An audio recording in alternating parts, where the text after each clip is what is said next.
Saudara-saudaraku yang saya hormati, kita sebagai orang iman ahlul jannah selalu diingatkan, selalu dinasehati bahwa dalam situasi dan kondisi apapun, baik dalam keadaan senang, susah, bahagia, menderita, menangis, tertawa, selama dalam hidayah Allah, kita tetap beruntung. Ruginya untung, apalagi untungnya sungguh sangat jelas. Karena berdasarkan dalil sabda Rasulullah SAW, qad aflaha man aslama wa ruziqa kafafan wa qana'ahu Allah bima atahu. Sungguh beruntung orang yang mendapatkan hidayah Islam, diberikan rezeki yang cukup dan dia bisa menerima akan hal itu.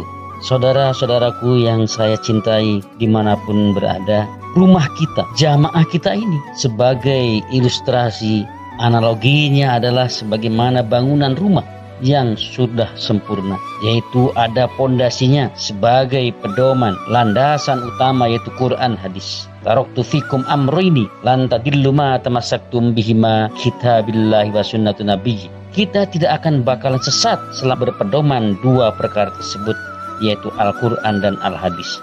Kemudian ada atapnya sebagai pengayom, yaitu imam. As-sultanu dillullah fil arfaman akramahu akramahullah wa man ahanahu ahanahullah. Seorang pemimpin sebagai naungan Allah di muka bumi, sebagai pengayom para jamaah dalam kehidupan beribadah. Barang siapa memuliakan pada pemimpin, maka Allah akan memuliakan padanya. Barang siapa yang menghina, meremehkan pada pemimpin, pada imamnya, maka Allah akan membuat hina padanya. Kemudian ada dindingnya sebagai pengamat, yaitu adanya organisasi Lembaga Dakwah Islam Indonesia, ada Persinas, Senkom, Sako Pramuka, dan lain-lain. Kemudian juga ada perabot rumah sebagai alat kelancaran, yaitu 4S, Tim 7, 5 unsur, dan PPG. Tujuan kita dalam rumah jamaah ini adalah ingin masuk surga selamat di neraka saja. Hanya itu tok. Dan ini hanya bisa dicapai bila amalan kita dibungkus dengan rahmat Allah Ta'ala, yaitu hidayah, Quran, hadis, jamaah. Agar jamaah kita menjadi rahmat, maka penghuni rumah harus sehat agar rumah dan isinya bisa dinikmati dan perabot rumah bisa difungsikan secara maksimal. Yaitu dengan caranya adalah harus paham jamaah, sehingga semua jamaah bisa menetapi hak dan kewajiban sebagai jamaah. Imamnya bisa nasihat, ijtihad, ngatur adil, Ropik musin, aris syukur karena Allah.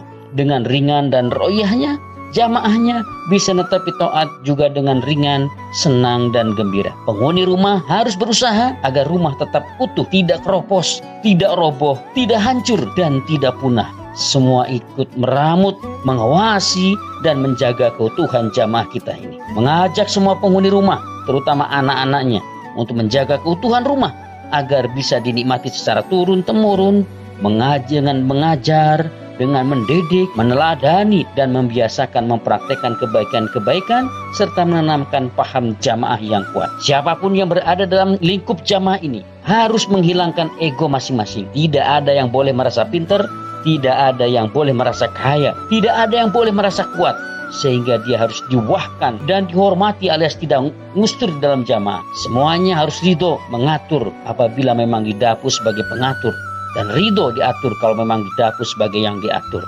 Tetap semangat di dalam menjalani kehidupan, sabar, husnudon bilah, banyak doa.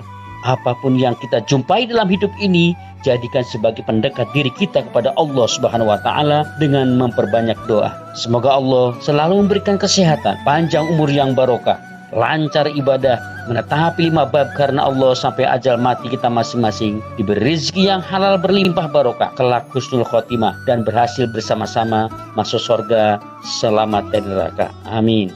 Alhamdulillah, jazakumullah khairan. Wassalamualaikum warahmatullahi wabarakatuh.